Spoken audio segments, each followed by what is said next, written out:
Good afternoon, and thank you all for being here and for participating in our discussion today. My name is Taz George, and I'm a senior research analyst with the Federal Reserve Bank of Chicago's Community Development and Policy Studies Division. As with my other colleagues, I have to disclaim that any views and opinions I express are my own, not those of the Federal Reserve. I'm excited to kick off and moderate this session on affordable mortgage credit with a focus on lending for very low-cost properties, which is typically an under-discussed segment of the housing market in policy conversations about access to home ownership.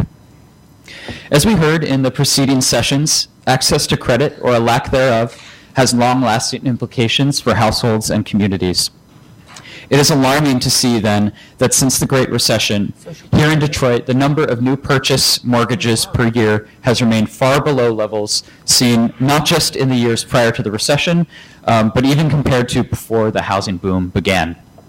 In 2001, there were about 6,600 new purchase loans in Detroit, whereas from 2011 to 2016, there were only 416 per year on average.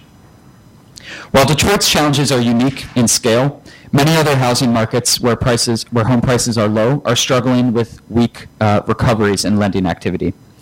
This session will explore some of the barriers to access to mortgage credit in these areas, the populations and geographies that are most affected, and some programs and policy solutions that are attempting to fill the gap. First, we will hear from Elena McCargo, Vice President of the Urban Institute's Housing Finance Policy Center. Elena has over 20 years of experience in housing finance, policy, and financial services. At Urban, her research has shaped and informed policy conversations at the highest levels, and stakeholders across the housing finance system count on her team for spotting and explaining the trends. Today, Elena will be presenting a recent joint publication of Urban and the Federal Reserve Bank of Chicago, exploring the availability of what we call small dollar mortgages. Following Elena's presentation, we're fortunate to have Bina Elliott and Jim Gray on our panel to dig deeper into this issue. Bina is Senior Vice President and Chief of Corporate Community and Economic Development at Fifth Third Bank. In addition to overseeing Fifth Third's CRA and consumer compliance programs, Bina serves on numerous nonprofit boards and was previously at the OCC, lending her a range of perspectives on Detroit's community development challenges. And finally, Jim Gray is the program manager of the Federal Housing Finance Agency's Duty to Serve program, which works with Fannie Mae and Freddie Mac to develop new affordable lending products. Prior to his tenure at FHFA, Jim led strategic partnerships and affordable lending at Capital Impact Partners, one of the nation's largest community development financial institutions. And today, he'll share his insights with us on the Duty to Serve program and how it could help promote access to credit to low-balance mortgages, among other housing needs. I hope this session improves our understanding of the challenges surrounding access to credit for low-cost homes, as well as potential policies and programs that can leverage the lower-cost segment of the housing stock to help address growing affordability problems in underserved communities. With that, Elena, I'll hand it over to you.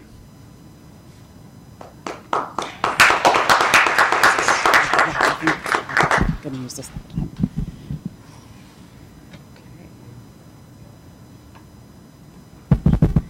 Good afternoon. Good afternoon.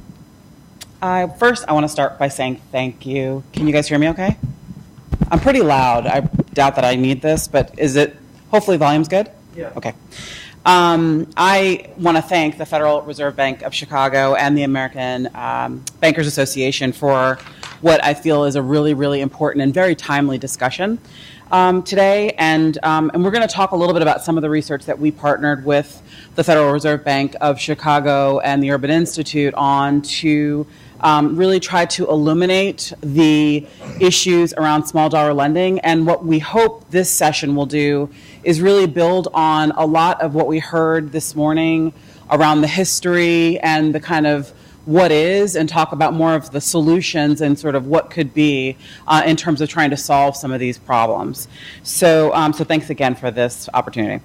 So I'm gonna take us through. I want to talk a little bit about lending in markets around the country. There are many that are still suffering, as Taz mentioned, from a lack of access to credit and capital for renovation. And the issues are disproportionately impacting lower income communities. communities of color, and neighborhoods where home values are still affordable and where modest improvements could go a long way to restoring those communities. It is fitting to be discussing this research in Detroit, which is almost like a ground zero for the issues we're going to be talking about today. It's a great laboratory, and I'm excited, especially about Bina's on-the-ground experience that you're going to bring to this conversation to make it real.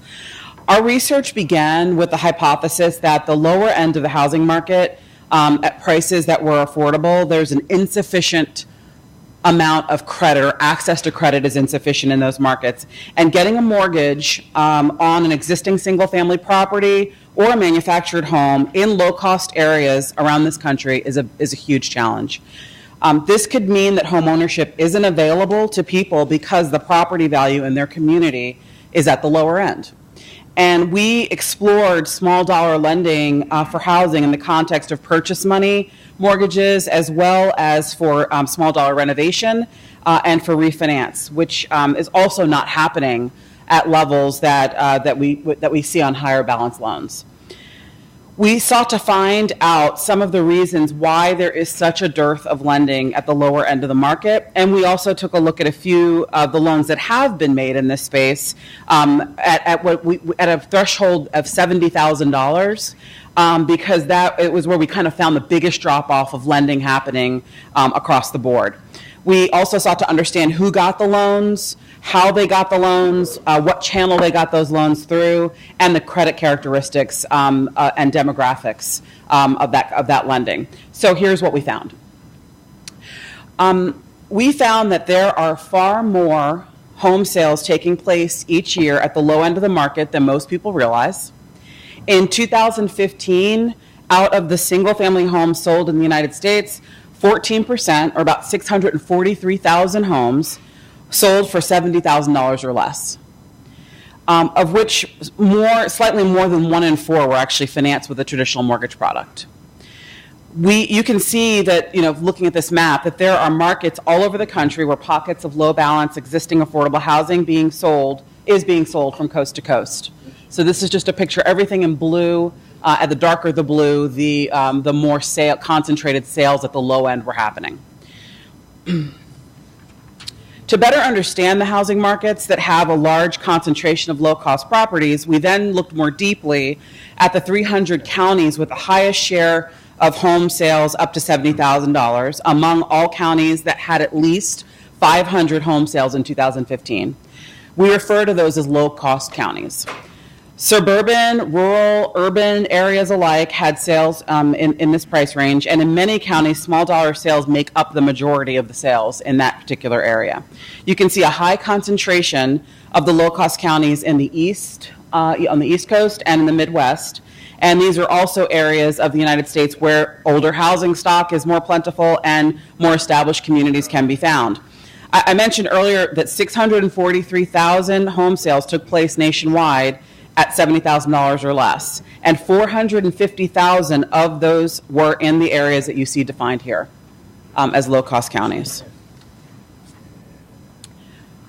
We found that that homes that sold at $70,000 or less are far less likely to be financed by a mortgage. This chart really represents the share of sales financed by a mortgage in various price buckets since 2009. A typical home purchase transaction usually involves a down payment. So just to give you context, a $70,000 mortgage could be $72,000 home with a 3% down, or an $84,000 home if there was 20% put down. So this price range for homes is really an affordable price range in many of the areas, metropolitan and rural areas around the country. Our definition of small dollar mortgages is intended to show what price point potential borrowers are likely to encounter difficulty in getting financing via standard mortgage channels. So having a standard definition of small dollar mortgages can help policymakers and industry stakeholders and others really start to think about how to define solutions and alternatives to housing finance in this space. And that's why we thought it was really important to sort of put a line in the sand as where we saw the fall off the cliff. And you can see from this chart kind of everything in blue, yellow, and black, kind of representing the very low levels of share of small dollar financing happening in those markets. Because of the financing disparity between these price buckets, we established the limit at 70, although 70 is just a threshold. Many factors affect small dollar mortgages, and they're relevant across the board. And in higher cost markets, $70,000 is just a dream. It's not a possibility. In some higher cost markets, $150,000 is considered small. So it is relative, but we just want to make sure it's really clear in our research. We focused on 70 because of the majority of the lack of financing in that space that we saw across a dense part of the country. So why are there so few small loans? Lots of reasons. I've just captured a few of them here that we highlight in the paper. One of the big first issues that we grapple with, not only in the small lending space, but across the board, as all of you know, since the housing crisis took place, that there's access to credit is tight. It's tight across the board. Access to credit remains very limited to those who have the best credit scores and the highest incomes. And that is an issue across the board, and it's a disproportionately bad issue for those that are trying to lend at the lower income families and those that are trying to get loans in the lower end of the market. There are now fewer distressed properties and foreclosures in the market. And so during the crisis, home values declined, vacancies increased, and low-cost properties were plentiful. Cash buyers and investors dominated purchasing these distressed properties. And it's a really important, we're in a very different dynamic now. Vacancies are improving in some places, not in all. But the market has changed and the dynamics have changed quite a bit. And there are fewer small dollar opportunities available for people to actually finance. Lender economics is another big component, and I know we're going to talk about this on the panel, but the structure of mortgage lending incentives and compensation does work against small dollar lending. And origination costs are largely fixed and recovered either through the sale of the loan, financing spreads and payment for servicing. Small loans generate lower commissions, lower spreads, lower servicing income. Therefore, when you talk to most lenders, not all, but most, they talk about the fact that the economics and the profitability of doing small dollar lending is a huge challenge for them. Investor cash sales is just another important thing because we saw a huge correlation between the small dollar areas and very high concentration of cash sales happening in those markets. Detroit is a perfect example of that. Detroit leads in cash sales. Competition from cash is something that can suppress small dollar mortgage borrowers. Sellers get an advantage if they're given advantage to those who are buying with cash due to the speed and certainty of that sale. They don't involve a lender. That means they don't have to have an appraisal. And it creates a whole set of other issues that allow for a faster closing with cash, which is something that is preferred by many sellers. Excuse me. Housing stock composition is another important piece of why we have so few small loans. Affordable housing, such as manufactured homes, can be difficult or impossible to finance with traditional mortgages. That's why we have, and we are talking about, and Jim will talk on the panel about, duty to serve and the focus on chattel lending and how and why do people have to go to chattel lending. The majority of manufactured housing is not mortgage financed. Low-cost condo units can also be more complicated to finance and so forth. So it's really important to look at the composition of homes that are in the lower end being also a part of the impediment or barrier to access. I think I went backwards here. Let me see if I can go forwards. Here we go. Since the housing crisis hit, there's been a decline in access to credit, as I mentioned, and credit remains too tight. This picture is just one of the entire housing market, which it highlights earlier work that we did at the Urban Institute around missing loans in the market. These are loans that were not made because access to credit was not available. This issue is having a significant impact on people of color, lower income families, and first-time home buyers who are often paying higher rents. In total, lenders could have originated 6.3 million additional mortgage loans between 2009 and 2015 if standards had been more reasonable and consistent with historically normalized periods, which we have in our chart, in our tracking, as the period between 2001 and 2002. Tight credit is an issue across all lending at all sizes and is even more constrained for the lower end sales prices given the rising costs of origination and servicing these mortgage loans. Lending is tight across all channels, and credit availability has improved somewhat or slightly, and we're seeing little small improvements quarter over quarter, but it still is not serving a lot of people. And we suspect, and we're going to update these numbers, that as of 2017, this number of people that are kind of missing from the mortgage market or could have been homeowners is over 7 million since 2009. I want to take a minute just to share another piece of broad market information because I think it's important as I go into what the small dollar population looks like.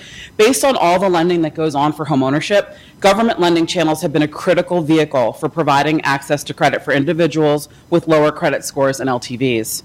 Black and Hispanic households rely heavily on FHA lending, with 45% of blacks and 46% of Hispanic families getting their mortgages through FHA.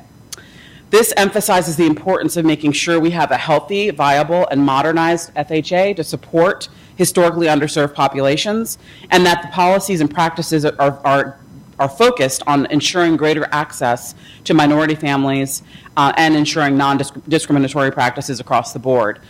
There's a lot of work to do here, but if you look at the distributions by credit score and loan to value here, you can see that FHA is disproportionately making an impact at the lower end of the credit spectrum and the higher end of the low LTV lending that's going on. So lower down payments where access to cash is more constrained makes FHA a more attractive option. But a lot of competition is coming to serve that market as well, although FHA has historically been the primary source. So taking that larger scale lens and looking at the credit characteristics of the borrowers who were able to get financing for small dollar loans, it was interesting to see that credit scores for small dollar lending were on par with higher balance loans across all channels. LTVs and DTIs were lower than traditional higher balance loans, meaning they posed conceivably overall less risk and they made larger down payments to get these loans, and they're highly affordable given the DTIs that are lower across all channels. If you look in the red section that I have highlighted on the slide, you can see that the comparisons at the $70,000 cutoff highlighted. It's worth noting that even though borrower risk is lower, smaller balance loans have a higher interest rate than loans over $70,000 due to the collateral value being lower. I think that's an important, just an important point. Sorry, I'm having a Richard Rothstein moment with choking.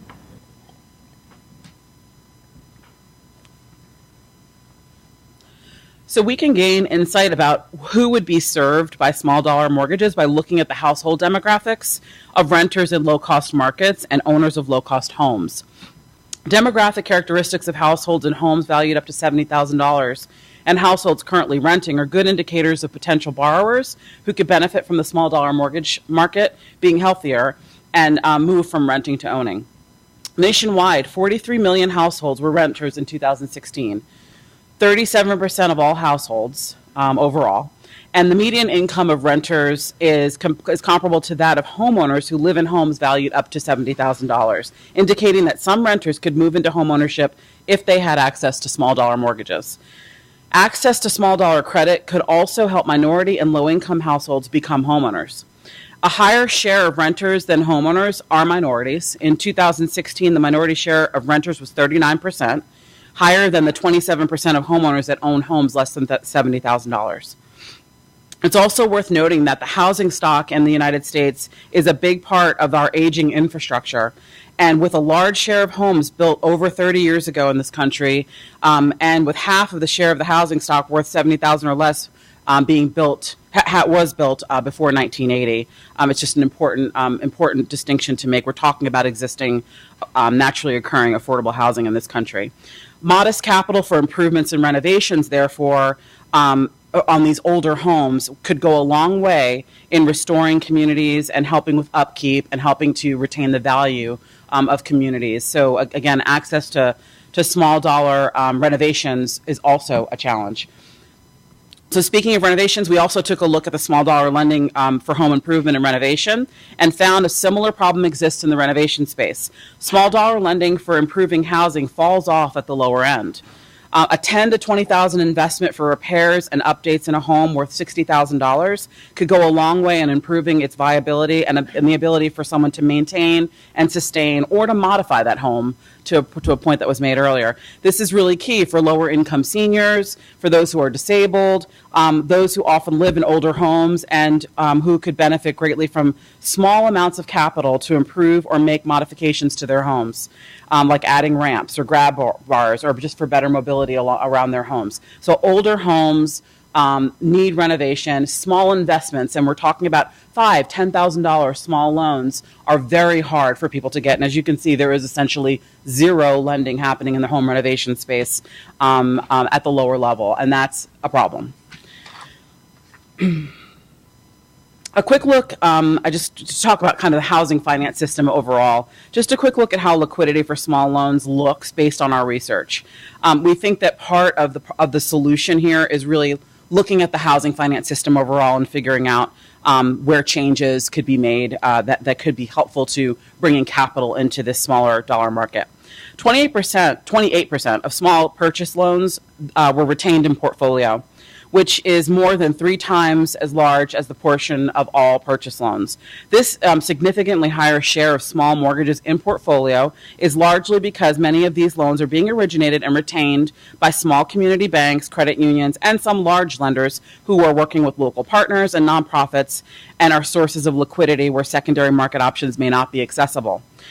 These small dollar mortgages can also have a unique servicing need, so a lot of times they're held in portfolio so that the banks or the smaller servicers can manage that consumer and that property more closely. But this lack of liquidity does lead to a lack of scalability. So small dollar lending continues to be constrained by the inability to scale solutions and have lenders have outlets to kind of help take on that risk. And this is an area where we suggest that nonprofit, foundation, other community investment partnerships can be very helpful to looking at ways to solve that issue or resolve that issue and bring more liquidity to this market. We've done a lot of analysis on how, as of late, on how cheap or expensive it is to rent versus own a property. And this chart really just shows what percentage of your income you could save monthly if you owned the median price home in that market instead of renting. And this is a subset of the markets that includes several low-cost counties. So I just wanted to bring this forward because it depicts that across the country, people could be owning for far less of a monthly payment than they pay in rent in the same market, which is another key indicator that the affordable homeownership supply needs more focus and possibly new product options to help people become homeowners and get the financing that they need. Also, while home prices continue to rise across the country, buying a low-cost home, could be a great opportunity for building equity for the future. Which contributes to the overall wealth building, especially for Black and Hispanic families whose overall wealth is very tied to home ownership and equity, which we heard a little bit about in the last panel. On this, you can see Columbus, Cleveland, Pittsburgh, Tampa, Detroit, all on the list of places where home ownership could be more affordable than renting in that market. So let's just take a closer look at Detroit as an example, just to kind of bring it down to the most basic level. You can see in this example in Detroit how small dollar mortgage could significantly reduce monthly housing costs for renters versus owners. So this is Detroit, Wayne County data. In 2015, 45% of all home sales in Wayne County were for $70,000 or less. The median income in Wayne County was $57,000. The median rent was $1,204, and the median home price is $145,500. The cost to own median priced home with 20% down is $647. The cost to own a median priced home with 3.5% down is $737. If you looked at a $70,000 loan, the cost to own a small mortgage, $311. The cost to own a small dollar mortgage with 3.5% down is $351. So you're looking at rents at $1,200 on median, home prices of $145,000 on median, but 45% of the home sales in Wayne County were for less than $70,000 to cash buyers. And you can just kind of see if you were if you were looking at making this market robust, the opportunity to save monthly for so many already low-income strapped families and the extremely cost-burdened families is huge. And all of these numbers include taxes, insurance, estimates, principal, and interest. So this is really apples to apples comparison, just kind of making it very real to understand what a huge difference this could make in eliminating cost burdens and helping people enter homeownership affordably. So I know we're gonna get into lots of discussion points, but I'm gonna just kind of talk about some of the recommendations that we put forth in the paper, and then we're really gonna dive into that with local perspective, bank perspective, as well as regulatory perspective. So we think that a review of regulations and business practices that might create barriers to lending in low-cost areas would be obviously a necessary first step. One thing when we talk about business practices, something we stumbled upon and didn't expect as we've done this research, and we've been working on this for the better part of 6 months, and talking to lots of local, level practitioners, the real estate community. One thing we kept finding as we looked and found, what do these low-cost homes look like? They must be terrible. Nobody would want to live in these houses. Why isn't anybody buying these? It's because, they're just not nice homes. Nobody wants to live there. That is not the case. I went yesterday. I was telling my colleagues we went yesterday to just around Detroit and looked at several homes in the $50,000, $60,000 range in neighborhoods in Detroit. And I thought, they've got to be bad blocks. They're terrible neighborhoods. There got to be places you don't want to live. We were shocked. These were nice homes, well-maintained blocks, near schools that were open here in Detroit. I mean, very, very accessible to the interstate, very accessible to the bus line. And these were extremely affordable homes in communities that were available. Why might people not be able to buy that home? We found out that no realtor will show me that property. Many realtors have a limit on the property, on the price of the home before they'll show it to you. When we ran into that time and time again about how do I get to buy this house if I can't even look at it? Many investors will buy a house sight unseen because they know they're going to be able to get a really high rent on it and make a huge margin. And that's an issue that we need to deal with. That's a business practice barrier that should not be insurmountable, but you should be able to see a house. If you can't see a house, you can't buy it. So that's one basic thing, just to give you a really concrete example. Expanding the role of the secondary market and creating liquidity, we think, is a huge opportunity. Leveraging the capacity of community-based nonprofits, land banks, state housing finance agencies, credit unions, and community CDFIs, we think is a huge opportunity that with focus and partnerships can be a much more robust source of small dollar financing. Creating new consumer-friendly, fair-priced small dollar mortgage alternatives to traditional mortgages for home purchase, renovation, and refinance, we think presents an opportunity, and we really are going to explore deeply in certain communities opportunities to partner and pilot and test and try to find ways to make this more robust. Expanding First Look programs. First Look, I think, is just something that isn't talked about enough, and we're not doing enough of it. And these would be basically giving first-time home buyers, low-income borrowers, and minority families in affordable communities the ability to purchase over cash investors through a fund, through a pool of funding that would allow them to buy the homes and not have to compete so aggressively with cash because they will lose almost every single time. And then finally, exploring opportunities to improve and expand secured, affordably priced manufactured housing finance, we think, is also part of the solution. Solving the small dollar mortgage problem could go a long way in helping to solve some of the challenges with manufactured housing, which is a huge source of affordable supply. And as we deal with this huge supply crisis that we're currently in, we need to find ways to bring more affordable supply to the market. Manufactured housing is potentially one of those ways. And I think there's a lot of opportunity to do that in some markets. And in other markets, it doesn't work, just depends on where you are. But it is an opportunity we think deserves further exploration. So those are some of the key points from the paper, just to highlight that. Now I think we're going to bring up the panel next, and then we're going to have a discussion more in depth on the ground about all of that. But that's the 10,000 foot view of the paper. So in case you don't read it, at least you know what it's all about. Thank you.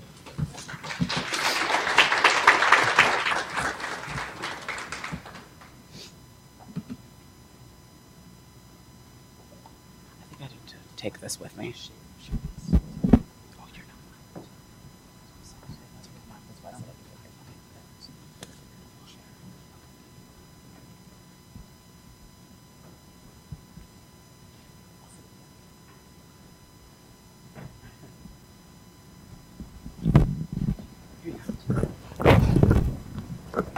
soup. We'll just pass this. You want soup? No. Yeah, if you're that works. Okay, thank you. Elena, thank you so much for your presentation. That was really great, and I'm so excited to have Bina and Jim here to give their thoughts on this and dig a little bit deeper into some of the barriers and opportunities that you discussed, Elena, here in Detroit and in other low-cost markets. I have a few questions to ask our panel, and then we're going to open it up to the audience. So please be thinking of your questions over the next few minutes. First, Bina and Jim, since we haven't heard from you yet, so I wanted to give you a chance to introduce yourselves and any reactions you might have had to the talk. Bina, do you want to start? Well, good afternoon, everybody. Can you guys hear me? And so I actually manage the bank's community and economic development efforts for across the Fifth Third footprint, so in all of our 9 states and 14 markets. But I actually hail and live and was born and raised in the city of Detroit. And so I'm really excited to talk about this issue that is near and dear to my heart around low cost or low dollar mortgages, and how what strategies we can use to really improve the volume. The one thing that ran through my mind, I was excited that you all did the research, and there was some really good points and recommendations. And then the second thing, as a lender and a practitioner in this market, I felt really good about, it feels like we have a lot of good solutions at the bank. So I wasn't sweating bullets around the discussion, because I felt like we really can have a good discussion around some of the products and programs that we've implemented in the market to really help change and provide those resources of capital to homeowners as they're trying to buy, acquire, or rehab housing in the city of Detroit. But I'm really excited around the dialogue and really looking for you all to share some best practices or even ideas that we can think about as we develop and create products and services for this segment. My name's Jim Gray. Can you hear me? Yep. Okay, good. I work at the Federal Housing Finance Agency in Washington. It's the regulator of Fannie Mae and Freddie Mac. Can I ask for a show of hands of how many people know what Fannie Mae and Freddie Mac do? Most people? Okay, good. So if you know about Fannie Mae and Freddie Mac, you probably know that they have goals they have to meet every year of purchasing affordable loans. The new companion program to the Affordable Goals program is called Duty to Serve, and that's my responsibility. And that is a relatively new effort to get Fannie Mae and Freddie Mac to develop written plans that were actually developed over the course of last year, similar to CRA plans, for how they can serve markets that they're currently not serving as well. And there are 3 markets in particular. Rural housing, manufactured housing, which some people think of as mobile homes, although it's much different from that now, and then affordable housing preservation, which gets into, I think, a lot of the issues that are most pertinent for certainly people in Detroit. So one of my reactions is I'm really pleased to hear this small balanced loan discussion following on from the inspiring discussion of the very great problems that we've faced in the affordable housing world for generations, which were really brought home by the keynote speaker. But it's another thing altogether to actually move to the solutions. Mm-hmm. And small balance loans are one of the solutions. I would submit to you that it's really important that those of you who are in a position to help with the solutions really glom onto the things where we can make a difference, because that gives you a better platform to talk about some of the bigger changes that we heard about this morning. And Duty to Serve is an opportunity. It's actually, as far as I know, the only new affordable housing program that the federal government has enacted since the foreclosure crisis on the origination side. There have been a number of programs to try to address people who were in underwater loans, but in terms of new originations, this is about the only program that there is. And so we really need to get the word out so that people will be able to use these tools, and the tools will be successful, and we'll be in a position to ask for more. Thanks, Jim. Bina, you know this market very well. There's a wide range of community development challenges here in Detroit.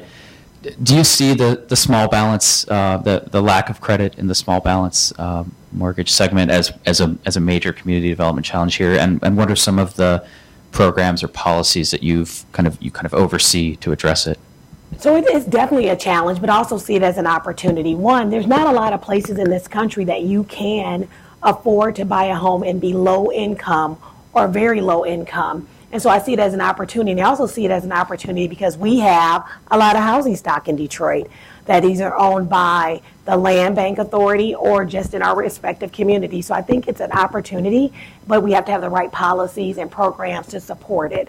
And so some of the things that I think were really good ideas that were in the research that I think can be utilized is one is around this notion of creating better policies and better accountability around the service providers. So when you talked about not being able to even show those homes, that really hit home to me. That says there are some great communities in the city of Detroit and great opportunities to buy, but if you're not getting a chance to access those homes, that's a problem.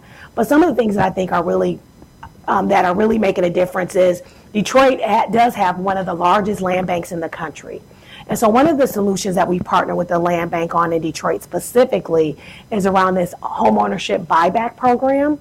So that if you're in a home today that has been returned back to the city because of back taxes, whether you were renting it or you owned it yourself and lost it to taxes, they are letting you buy back your home for $1,200. And then you have to save for 12 months. So they'll give you a purchase agreement contingent upon you saving for 12 months. And then after that 12 months, if you've saved 1/12 of your taxes and insurance, and at the end of 12 months, they will give you back your deed and you will pay your taxes and insurance. And it's around changing behaviors, but it's also a big driver towards people becoming independent. So we had an example of a client who was in a rental house. The homeowner, the landlord actually lost the property to back taxes. That person was able to enroll in this program, save for 12 months, not pay any rent, but save towards home ownership. And at the end of that 12 months, she went from paying $1,000 to the landlord for rent to owning a home free and clear, where she paid $1,200 for the property and then learned how to save money every month for taxes and insurance. And so think about the change and transformation in that individual's life. That person went from being a renter to a homeowner with no mortgage. That person can now save the $1,000 a month that they were paying for rental to put into their savings account to start to save for future, to build wealth, to invest in their homes, to rehab that home. And so those are some of that's a good tool that we've used. And so right now we've helped 354 clients achieve home ownership through that program. And then Gary, my good friend over there, we work with him a lot with using a FHA product called AMP, the Accessibility Modification Program, and NIP, Neighborhood Improvement Program, which is a program through the Federal Home Loan Bank of Indianapolis, where we can provide grant assistance to homeowners for $15,000 to modify their homes for accessibility. So that's not loans. And then we can also provide $7,500 for just true home improvement, roof, windows, things that actually reduce the cost of energy. And over the last 10 years, we probably deployed with that Federal Home Loan Bank program millions of dollars and helped about 100 customers a year annually using those programs. And so when we talk about what set of solutions, some of it is debt related and some of it is not. And some of it can be blended. But it's really around understanding what the customer needs are and understanding what the tools are and then deploying them appropriately. And the last thing I'll talk about is at Fifth Third Bank, we went through a process where we understood that these were some of the issues we have both in a lot of our communities. She talked about Tampa, that's a Fifth Third market, Cleveland, Detroit. So we understood what the issues were for our communities, and we started to develop products or services. So one is we have a no minimum mortgage product that we have. So whatever the program is, as long as we don't have a minimum amount. And what we will do if it does kick out as a high cost mortgage, we will waive all of the fees associated with it. And then in terms of level of service and compensation, which was one of those recommendations, we actually right-size all of our mortgages. So if I have a lender that's incentivized and he writes a $20,000 mortgage, we pay him as if he or she wrote a $100,000 mortgage. So they won't treat the customer any differently, and we'll actually underwrite and close that transaction regardless of the mortgage size, because we incented them the same as if they did an average loan amount of $100,000. And so those are some things that we looked at over the last 2 years to say, how do we incent and ensure that the behavior that we want to see, which is as a bank and be responsible for the Community Reinvestment Act, that we incent the right behaviors. So if we just tell our mortgage officer that they can write a loan and we'll pay them, 5 basis points based on a loan amount, it is highly unlikely that that mortgage loan officer will pay attention to a loan request for $20,000 and or treat that customer to be quite honest, to even return that customer's phone call. Why waste your time? You will probably make less than $100 on that transaction, when in fact you can do the same transaction for $500,000 and make a lot more money. So we did change some of the incentives. One is we incented and right-sized every loan to say no matter what the size is below 100, we'll pay you as if it was a $100,000 mortgage transaction. And then we also incent them to work in communities like a city of Detroit, in urban markets. And so if you stay and focus on those communities, we actually incentivize your entire level of transactions to ensure that we provide the right quality of service to all of our communities. I think that's really interesting and really speaks to all the incentive issues that you spoke about, Elena, kind of at several points in the process for lenders. And I'm curious to hear about incentives at a policy level as well. So, Jim, I wanted to ask you at FHFA, what has FHFA asked the GSEs to do about this issue of low balance lending through duty to serve or through other rules? Yeah, so the first thing I would say about that is that Bina's example is probably not the norm for all banks. Fifth Third is going a long way to bend over backwards to make this possible, and it's not altogether bad on those other banks that they're not willing to do that. There is the issue from Dodd-Frank of high-cost loans. Banks are under a lot of pressure not to make loans where the fees are disproportionately high compared to the amount that's loaned, which is a sort of a structural problem with small balance lending. So it seems like part of the next level of research is some of these incentive issues that Bina and her colleagues have figured out ways around, is how do we create better incentives for lenders to actually make these small balance loans. And of course, Fannie Mae and Freddie Mac can't buy loans unless lenders are originating them. But we have included this in the Duty to Serve program. We have a specific activity for the GSEs to encourage lending in distressed communities, and almost all of those loans are small balance loans. And in addition to the work in the Duty to Serve, we also have something, since Fannie Mae and Freddie Mac are in conservatorship, called the Annual Conservatorship Scorecard. And it really gets the attention of Fannie Mae and Freddie Mac because their executives' compensation are driven by how they do on it. And for this year, increasing, or at least looking at strategies for increasing small balance lending is one of the things in that conservatorship scorecard. And so the GSEs are looking at various strategies that they can implement that will increase small balance lending, including making the cash window, as opposed to when loans get securitized, more accessible. They're looking at the standards for appraisals. They're engaging in some lender education to help lenders understand where there are opportunities to do this profitably. So it is a very big focus at FHFA.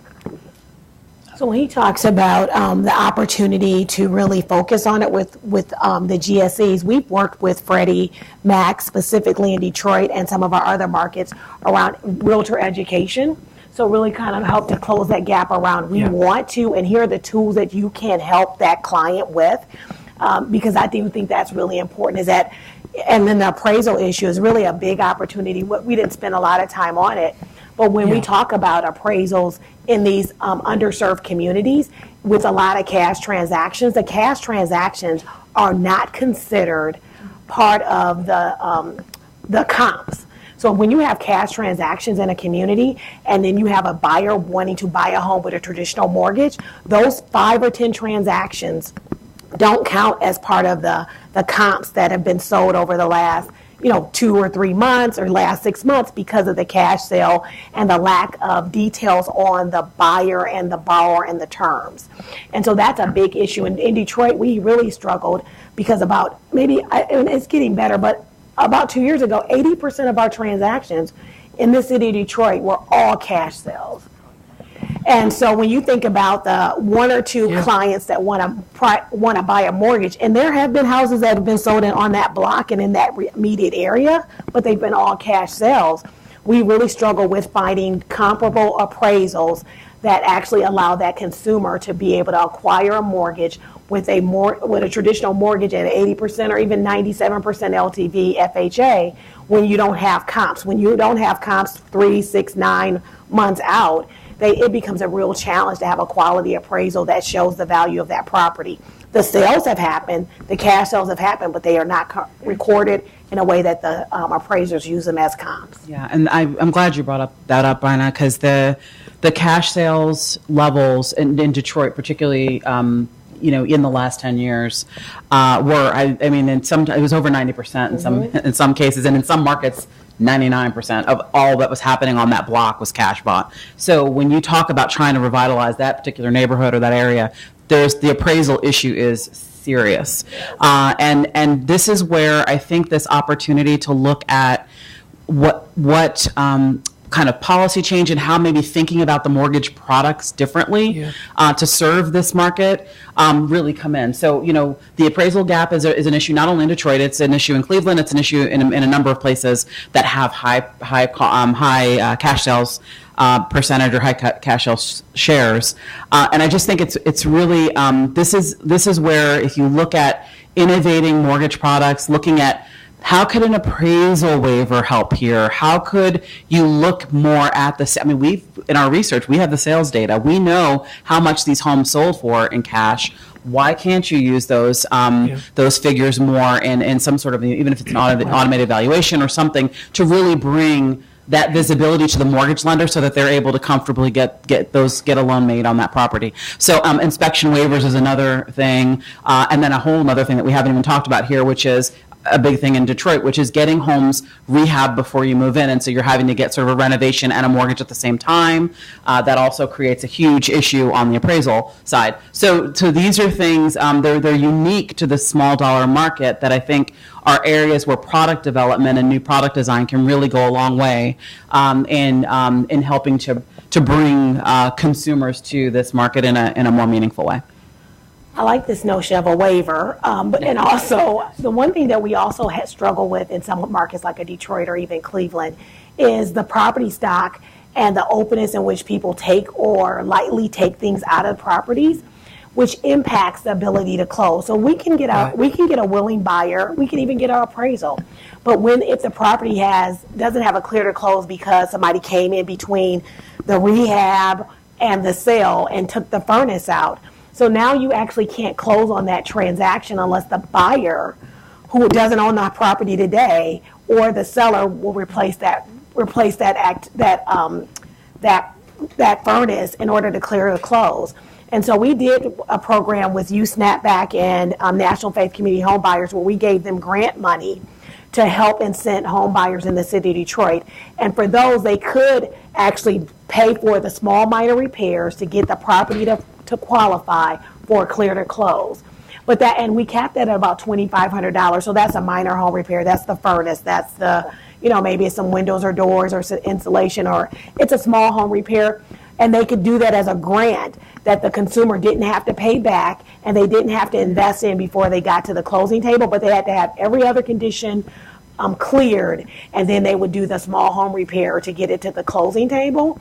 But that can be a barrier. If you have a choice between getting a home without having to put up any money to clear a condition versus just investing in the home itself and knowing that you can be confident in getting to the closing table, it is very likely that the consumer will choose the house that has a clear to close without any conditions versus investing or waiting on that repair. So those are some of the challenges that we have. And when you talk about loan to values over 100%, and we do have products like that with the Detroit Home Mortgage product, those are really good tools, but people get a little squeamish. I don't know how many of you all in the room want to take the risk of borrowing 150% loan to value. Right. So, if I could make just a sort of related point, I don't think we often think that, say, the person who's a first-time home buyer in Detroit necessarily has a lot in common with, say, a rural home buyer. But in fact, some of these same issues that are a barrier to buying a home in Detroit are the same problems that people in rural America are facing. And, you know, these are, in this day and age, we're looking for ways to sort of bridge the gap. And this is a place where we might find common cause of not only does the inner city Detroit person need this appraisal relief, well, so do they have these exact same problems because the comparables in rural areas are often not adequate. And, you know, when there's one bad comp because of a foreclosure, whether that's in Detroit or in Appalachia, that can screw up everybody's value. So working on these valuation issues, I don't think we can overstate the importance of it. I agree. Yep, I agree with that, absolutely. So I think I have maybe one or two more questions, and then we can open up to the audience. So just be thinking of your questions that you might have for our panelists. By now, we have, you've seen our audience today. We have a variety of organizations that are represented here. Some other banks, others from the private sector, as well as nonprofits and other groups. I'm curious, how do you make the case at Fifth Third for the types of programs that you've talked about, in particular ones that might not seem profitable in the short term, the grant programs you talked about, or originating these small loans when, as Elena said, the margins are so thin in the post-crisis period. So how do you make a case, maybe from a business perspective? Is it about CRA? Is it about generating goodwill in the communities that you're present? Is it a long-term perspective? I was just wondering if we could hear your thoughts on that. I'd say it's all of the above. So one primary driver is absolutely the Community Reinvestment Act and our responsibility and accountability as a lender that accepts deposits. So again, I think if you're a mortgage company, your responsibility is very different than a traditional bank that accepts deposits. We have the Community Reinvestment Act that we're responsible for that says, here are the number of available families and individuals in your community, demographic wise. Here's your percentage of the lending. Why aren't they consistent? So in Detroit, there might be, and I'm just kind of pulling my numbers out of my head, there's about 29% of our community that are low-income tracts, and about 39% that are lower moderate income borrowers. So then when we look at 100 units of mortgages originated in the city of Detroit, 39 of those loans should have been to families that are lower moderate income, because that's the same percentage based on the demographics of that community. And 29 of those units should have been in low mod income tracts, because again, if I took 100 loans matched up to that demographic, that should be my number. And so when we see that there's a disconnect between the volume and the percentages of those communities, we have to decide, how do we fix that? So we have a couple choices. You can buy the loans. So I can sell the same loan to 3 other banks, and we all count that same loan as a CRA loan. And that does happen. Or we can originate those loans, but when we buy them, the price or premium on those loans is pretty significant. And so we took a look at the price to purchase and the opportunities to purchase and what we could do in terms of incentives. And so we decided that there were some incentives that we could go up to that would equate to or equal the price of acquiring that purchase loan, or even getting that customer. So we also say we win. When we underwrite a mortgage, a line is likely to actually bring her deposit accounts over, share that information with her families and friends, and become a bank customer. So we also priced out the price of the benefits of a deposit relationship versus just a purchase and a resale.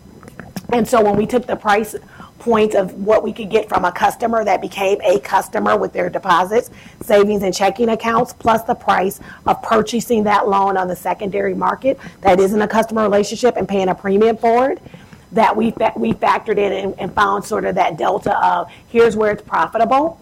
And then when you talk about doing the right thing for communities and being a responsible lender, that also factored in. We want to be a lender that is with our clients through their entire life cycle as they go through their life, whether they're purchasing their first home, selling their second home, retiring. And so how do you do that, and how do you get a sticky relationship with a client?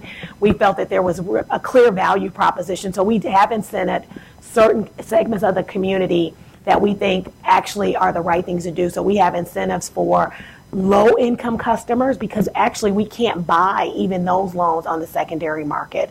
So we actually incent $3,600 for a low-income customer for down payment assistance, because even if we went out to the marketplace to buy those loans, they don't exist. And when they do exist, the premium to purchase is pretty substantial.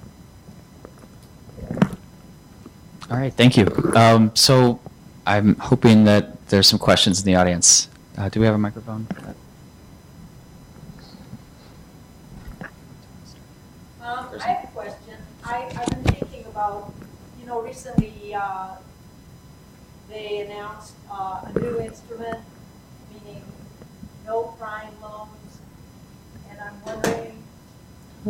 wondering how no prime loan compares to subprime loan, particularly for the low-income buyer. Is that a plus or a minus? I'm not familiar with it, and Fifth Third's never been a subprime lender. So we're a prime lender, traditional underwriting organization, so I'm not really familiar with those kind of products, and we're likely not to participate in anything that's probably not responsible. And really there's a safe harbor around the ability to repay. You have to prove that client has the ability to repay. So I hopefully it would be a responsible product, because I believe that through the Dodd-Frank Act, we've eliminated those kind of products and services that we don't have the ability to track that customer's ability to repay. Mm-hmm. That's a good answer. Was that a good answer? So my microphone's not working, but I'll try to. There's a switch on it. This is the battery. Try this one. Thank you. Hi, my name is Alkina Aldridge. I'm the Director of Engagement and Economic Empowerment with the City of South Bend. This is a huge issue in our city. I think 12% of our housing stock is within that range from $50,000 to $80,000. And I like that you mentioned that home ownership is more affordable than renting. And we're working with a local startup who is providing alternative loans on these small dollar mortgages that banks cannot profitably originate. But the problem is, because the interest rates are so high on these loans, they become like comparative to what the rental market is. There's some safety nets that the city supplied, and also that this new startup has supplied. So for us, we don't want to let the perfect be the enemy of the good, but in what ways can we partner with our local banks to sort of incentivize some of the things that you're doing at Fifth Third, or to support sort of de-risking those loans? So I think we're in South Bend. So one is, I love to connect with you so we can connect you with our CED manager in that market and our mortgage lenders, because we're in South Bend. So one is, you probably don't have to just use that provider, but then also if there's a CDFI or other organization that's in there, maybe we can partner and invest in that CDFI and maybe bring down the loan interest rate, but also wanting to make sure that they're getting into the right product with a responsible party, because that's important for us. But we definitely would be willing to kind of invest or look at ways to partner around doing the right things. But I would say to you, maybe really make sure you're talking to your bankers. And I disagree a little bit with Jim around what we did at Fifth Third. To me, wasn't unique. We actually talked to bank partners and other bankers and said, well, what are you doing? And so we took some ideas from a lot of banks. So like Citizens at Charter One, that's what we got, the right sizing your mortgage up to $100,000. because they do that every day as part of their business. Or we talked to Chase and said, tell me what you're doing around incentives. And they showed us how to develop a down payment assistance program. So we are sharing data and information and best practices, and maybe taking some of the best of a bunch of organizations and banks that are doing it different ways to try to provide the right solutions. So I don't think it's as odd as you think it might be. Yeah. I'll just add too that, my experience in kind of going through this from a research lens and talking to lots of different stakeholders is that there are pockets of incredible things happening, and however, it is not scaling. So it's not available everywhere. It is not; these are not solutions that are scalable, so that we could start to see these over 500,000 sales every year to start to become something that we're serving low-income markets with. And that's part of the problem. So I just think we have to keep having these conversations and bringing more banks and lenders to the table of all sizes to participate in this. My second point to you is I am a firm believer that these loans should not cost, from an interest rate perspective, that much more than a regular prime higher balance loan. There's no reason that these should be at a premium. And our data showed slightly higher interest rates for those that were made. But we should not be. These shouldn't. The risk on these, when you look at the characteristics and the credit characteristics of the borrowers, aren't high risk. They're putting a lot of skin in the game. And think about skin in the game on a $50,000 property is not a lot of money, but people are putting 20% down. They're avoiding the mortgage insurance. They have fine credit scores that are well above 700. They are also their debt to income, because that monthly outlay is so small. Their debt to incomes look great. Why you would price up for that? We see it. Yes, we do see it. I don't know if that's what the no prime question was kind of about, but that kind of risk-based pricing, just because the property is a lower value, we got to fix that. I think that's wrong, and that's an issue that we need to kind of really look at addressing, because those products, just because you're buying a $50,000 home instead of a $500,000 home, you shouldn't have to pay more because of the community you're in happens to be lower value. And as we heard this morning in the great research that the Fed did, if we started to look at our maps on low balance lending and overlay them on the redlined and the lower value and the high minority concentrated, we'd start to see a lot of similarities in the overlays of those maps, and we probably should do that, Tess, to really identify the fact that this problem is it's a disparity for people who live in places that are more affordable. Which, why would you price for that? So I'm get off my soapbox, but that's that is one of the issues I think we really need to focus on. I agree, but it's really the source of capital. Well, yeah, absolutely. And so the source of capital and your liquidity constraints that you talked about. So it's really where you're getting your source of capital and what that capital requires for their usage of their capital. So I just really encourage you, which I agree with her, but I also think it has to be a solution where you look at the sources of capital and say, are the right capital attacking this solution to this problem? So if you are having high-risk borrowers, then there is a higher risk and cost of capital. Mm-hmm. If it is fitting in that sweet spot of really good credit scores and a low LTV and a good DTI, then it's around you matching up your capital sources so that the right capital is tied to the right risk. But it's when you have a risk mismatch that you actually end up feeling sort of like people are being taken advantage of. And that's why I said we'd love to talk to you about it and even look at how you can buy down the rate, but buying down the rate for appropriate risk. Hi, my name is Faith Weekly, and I'm with the St. Louis Fed. Hi, Jim. My question is for Alana. I want to go back to the appraisal gap issue because it is a huge issue in low-income communities. And I wanted to know, have you identified cities that actually do this appraisal waiver? I mean, are there markets where lenders are actually doing that?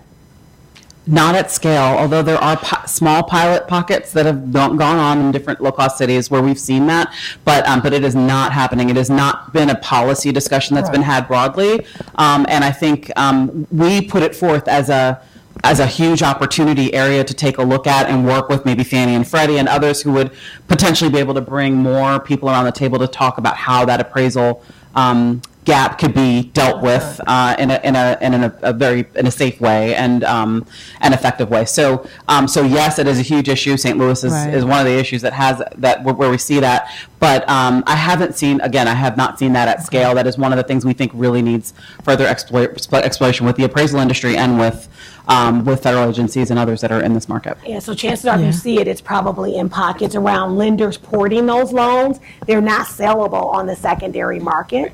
And so that's why I said I'm all for appraisal waivers. Right. Because that would make a difference in terms of how many lenders could actually use that. And that would be lenders or even, financial institutions or even mortgage companies. If there was an appraisal waiver, that allows you to get scale. That allows everybody to have the same kind of criteria versus the pockets of good pilot programs where lenders are taking their capital or their books and actually holding those loans or investments on their books to portfolio on because they're not sellable.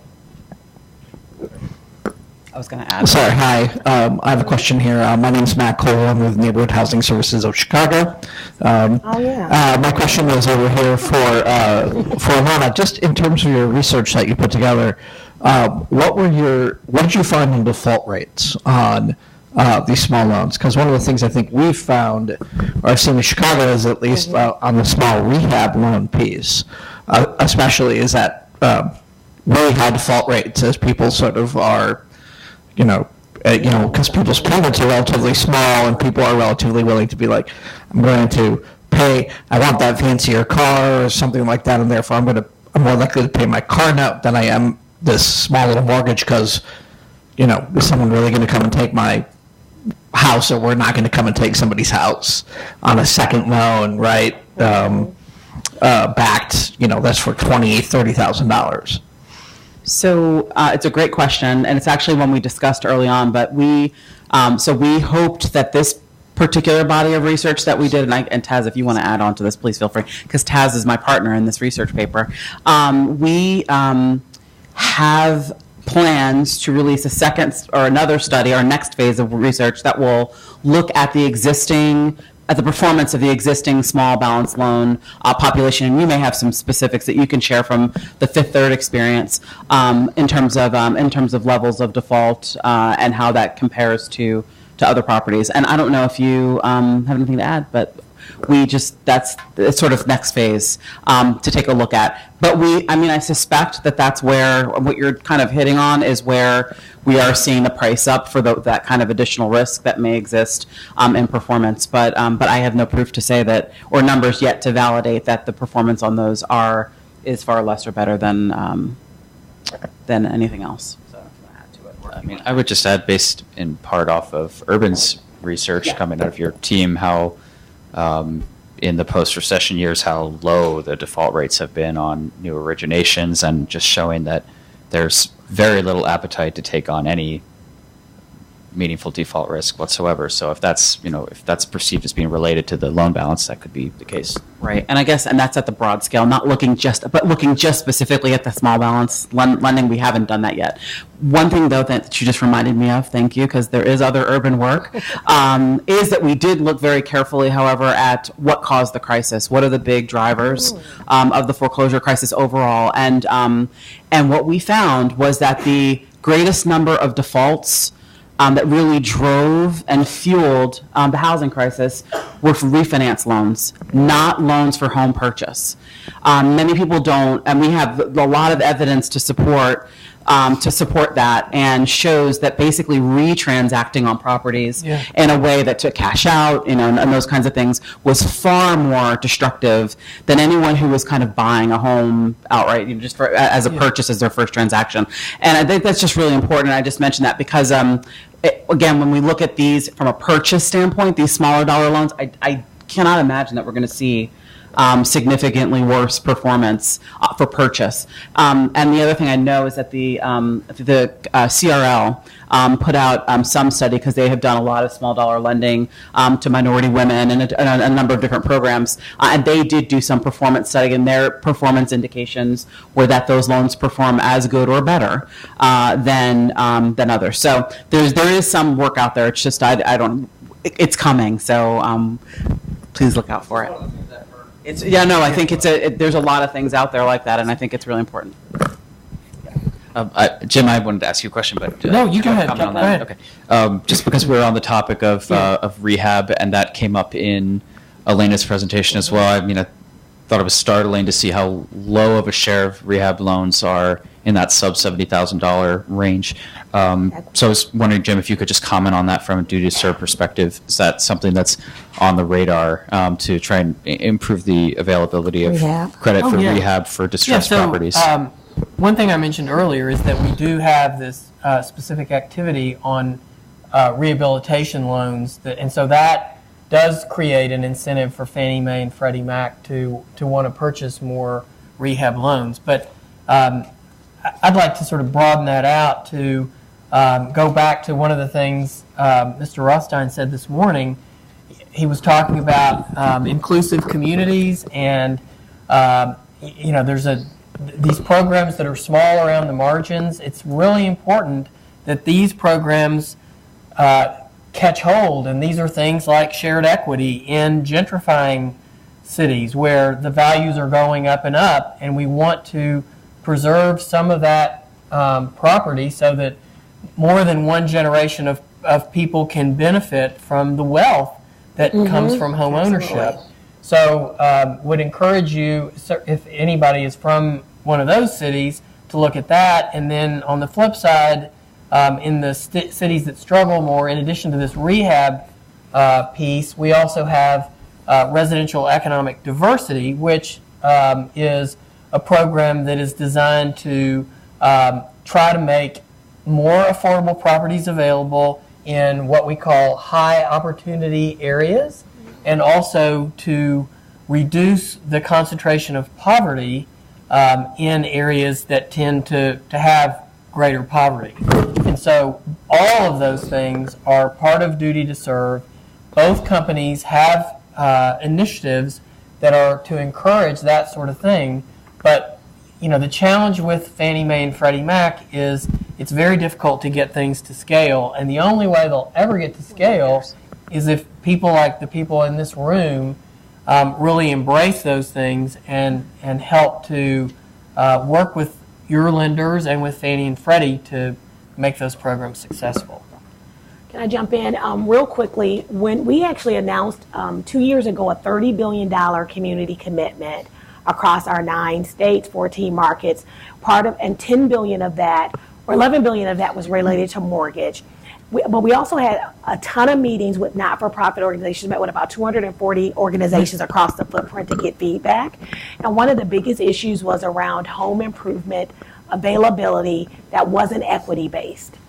And so we did create a product last year that is unsecured home improvement that has the credit score of about 660, interest rate between 6% and 8%, and will lend up to $50,000 for a home improvement or an unsecured loan that's not secured by your real estate.